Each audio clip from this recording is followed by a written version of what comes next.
इसी कारण से हमें शरीर की ज़्यादा चिंता रहती है। जो भी करते हैं वो अपने शरीर के लिए, शरीर के सुख के लिए, शरीर के आनंद के लिए करते हैं और करना भी चाहिए। पर जागरूक होना चाहिए कि मैं आत्मा हूँ।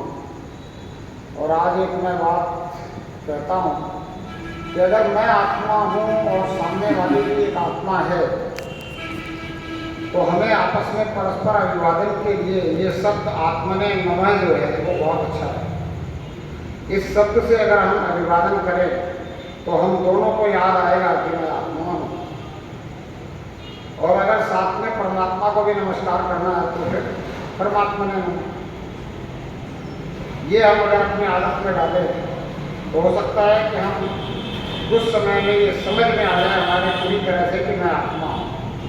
और फिर कल जैसे मैं कह रहा था कि अगर मैं आत्मा हूँ ये समझ में आ गई बात तो फिर हम किसी से अगर उसकी उम्र पूछते हैं तो ये ऐसे नहीं पूछेंगे कि तेरी उम्र क्या है, फिर ये पूछेंगे तेरे शरीर की उम्र क्या है। क्यों? क्योंकि तू तो आत्मा है, तू शरीर नहीं है। अगर तुझे मैं शरीर समझता हूँ तो फिर मैं पूछता हूँ कि तेरी उम्र क्या है। ये कैसी अवस्था है? ये हमारे भ्रम की अवस्था है, हम भ्रमित हैं।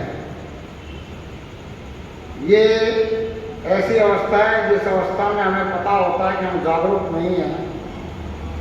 मैं कौन हूँ इस बात का मुझे पता नहीं है कि वास्तविकता क्या है, मैं कौन हूँ। हमारे संत महात्मा समय समय पे जब भी हमारे सन्मुख आते हैं या हम किसी भी माध्यम से उनकी वाणी को सुनने की प्रयास करते हैं तो वो हमें जगाने का ही प्रयास करते हैं और वो हमें बताते हैं कि तुम शरीर नहीं है, तुम आँख नहीं है, नाक नहीं है, कान नहीं है, तो शरीर का कोई अंग भी नहीं है,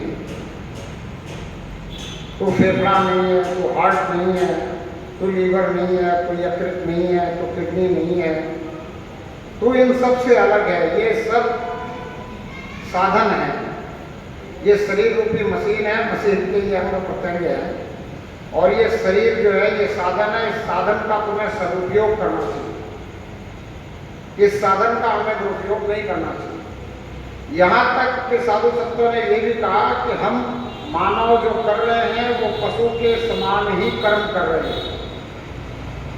हम पशुता से ऊपर उठ नहीं पाए हैं, हम मानवता की तरफ बढ़ नहीं पाए हैं, हम स्वयं को मानव बना नहीं पाए हैं। मानव को कहना पड़ता है कि मानव तो मानव बन। कभी किसी ने सुना है कि किसी पशु को कहना पड़ा हो कि कुत्ता तो कुत्ता बन, बिल्ली तो बिल्ली बन, गधा तो गधा बन, शेर तो शेर बन? नहीं, उसकी जो प्रकृति है, उसका जो स्वभाव है, उस स्वभाव के अनुसार वो जो है वो बना हुआ है, उसे कभी नहीं समझाना पड़ता। पर इंसान को, मानव को समझाना पड़ता है कि मानव तो मानव बन, इंसान को समझाना पड़ता है कि इंसान तो इंसान बन। इसलिए संतों ने समझाया कि कुछ भी बनने से पहले मानव बनो, कुछ भी बनो मुबारक है, पर पहले तुम इंसान बनो। कुछ भी बनो, बिजनेसमैन बनो, डॉक्टर बनो, वकील बनो, अच्छे बनो, बुरे बनो, तुम पुत्र बनो, पिता बनो और कुछ भी बनो, जो भी इच्छा है तुम्हारी बनते रहो, पर सबसे पहले इंसान बनो। क्योंकि इंसान बनना ही सबसे कठिन काम है। इंसान के रूप में जन्म ले लेना, इंसानी शरीर को पा लेना, ये तो आपके कर्मों के अनुसार आपको मिल गया, पर अब आप इंसान बन के रह रहे हो। बहुत से ऐसे लोग भी हैं, मेरे ख्याल से यहाँ तो बैठे हुए लोगों में से शायद कोई दिख नहीं रहा, नहीं तो बहुत से ऐसे भी लोग हैं जो पशुता से भी नीचे गिरे हुए। पशु बिना जरूरत की चीजें अपने शरीर में कभी नहीं डालता। कभी भी आप ये कह नहीं सकते कि कोई भी पशु जो है वो तंबाकू के पत्ते खाता हो।